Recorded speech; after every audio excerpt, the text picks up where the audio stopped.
Nós vamos falar sobre um tema muito feliz, mas também um tema que requer muitos cuidados, as alegrias e os riscos de se ter um animal de estimação.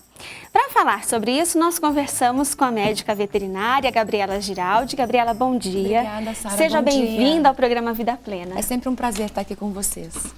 E a gente sabe também quem tem animal de estimação, quem deseja ter um ser vivo que está doando também, né, um sentimento. A gente sabe muitas vezes do carinho que o animal tem. Tudo isso é benéfico, né, para a vida, para as pessoas que estão ali na família, por exemplo. É uma troca sem interesse nenhum, né, Sara? Os animais, eles trazem só pra gente amor, carinho e atenção. E falando em gatos, o que acho que é importante falar é que, na minha opinião, hoje o animal que mais se adapta à rotina maluca que a gente vive, espaços menores, trabalhando cada vez mais horas, são os felinos. Né? Os felinos, eles não são essa independência toda, como as pessoas falam que ele tem a vida dele, ele não quer se relacionar conosco. Ao contrário. Eles conversam e comunicam, porém, o fato de não latir, o fato de não ter unha andando nos apartamentos, o fato de você deixar a alimentação lá e ter a caixinha de areia e retirar as fezes uma vez ao dia, tudo isso favorece dentro da nossa rotina, os espaços menores que nós vivemos. Então, o felino realmente, na minha opinião, é o animal de companhia do século. Ah, olha que interessante. Então, para isso, nós precisamos ter alguns cuidados. Alergia de gatos, muitas pessoas têm essa alergia, mas na verdade existe uma proteína na pelagem do felino que pode desencadear essa alergia. Não são todos os felinos que têm, mas normalmente os gatos pretos eles apresentam mais essa proteína. O fato é que antes de adquirir um animal, sempre falo isso, analisa a sua vida, vê o que você vai fazer nos próximos 15 anos. Cabe um felino? Ok. Aí vai procurar se você vai comprar, se você vai adotar, enfim. Antes também desse processo, se você tem algum processo alérgico, seja por qualquer outra coisa, procura interagir com gatos de amigos. Porque se você tiver alguma alergia, certamente essa alergia vai ser despertada ali, né? E aí você minimiza isso. Existem felinos que não desenvolvem e não têm essa proteína, e existem felinos que têm. Então, o que eu sempre falo, antes de adquirir, posse responsável.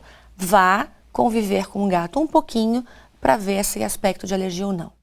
O felino, durante a vida dele inteira, só 15 dias, ele pegou a doença, 15 dias da vida ele vai poder transmitir a toxoplasmose.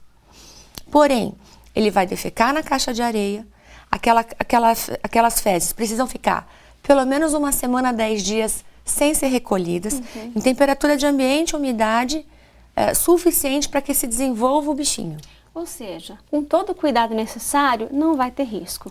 É possível, não será transmitida a doença. Pois é, então. Só completando. Aí você tem que colocar a mão nas fezes, não lavar as mãos e levar a mão à boca. Então... E é o que acontece hoje, é o que eu sempre digo. Mulheres grávidas, procurem comer frutas e verduras nas suas residências, que você vai ter com certeza uma eficiência para lavar esses alimentos muito melhor do que num restaurante. E as carnes mal passadas também tomam um pouco de cuidado. Uma pergunta veio aqui da Márcia Rosane, Teixeira, de Nova Iguaçu, no Rio de Janeiro. Ela cria um gatinho que apareceu em sua casa. Aí ele faz as necessidades fora da areia. Como fazer para educá-lo para fazer as necessidades na areia? E aí uma outra questão, ela foi arranhada pelo gatinho, né, se tem algum risco de contaminação. E ela também, só para destacar aqui, Márcia Rosane, os nomes dos seus familiares e entes queridos foram envolvidos, tá, nessa corrente ecumênica de preces. Agradecemos a sua manifestação. Então, doutora. Então, Márcia, muito obrigada pela pergunta. Muitas vezes você tem que entender se ele está adaptado à caixinha de areia. Às vezes o problema é a caixa de areia, às vezes o problema é a areia que você está utilizando. Então procura utilizar opções de areia sílica, de madeira, enfim. Tem várias opções no mercado para você tentar modificar e verificar se ele gosta. Onde ele está fazendo as necessidades, procura colocar a caixa de areia ali.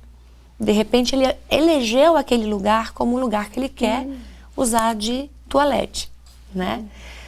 A questão do arranhão, é uma certa preocupação, precisaria ter levado ele no veterinário, fazer alguns exames para verificar se ele não tem nenhum tipo de patologia que possa trazer doenças para ela. E dependendo da profundidade, talvez procurar um médico para ele poder orientar sobre algum cuidado necessário. Doutora, chegou mais uma pergunta pra gente, agora aqui da capital paulista, a Luciana Teles. Ela pergunta a forma correta de higienizar a pata dos animais quando eles vão passear, quando eles voltam, né, no caso do passeio.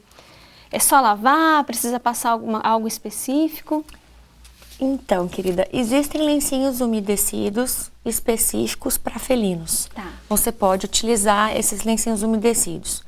E basicamente é isso. Acho que não tem nada assim de tão absurdo para se fazer. Não, pelo amor de Deus, álcool nunca. Não passar no Nunca. animal. Álcool, ele é extremamente agressivo para a pele do animal. E o que a gente não pode perder é a biologia da pele. Então, existem produtos específicos para isso. Quando você perde a biologia da pele, você começa a ter infecções bacterianas, infecções de fungos, ou seja, você pode trazer alguns problemas para aquela pele que não tem proteção nenhuma, que você acabou tirando com produtos que não são específicos. Entendi. A verminose é uma outra questão também. Quais os cuidados, né? Então, os nossos sapatos, eles têm muitos furinhos, ondinhas e tudo mais. Então, nós mesmos podemos trazer vermes para nossa casa. Outra questão é a pulga, ela também transmite verme. Então, animal que tem pulga tem verminose.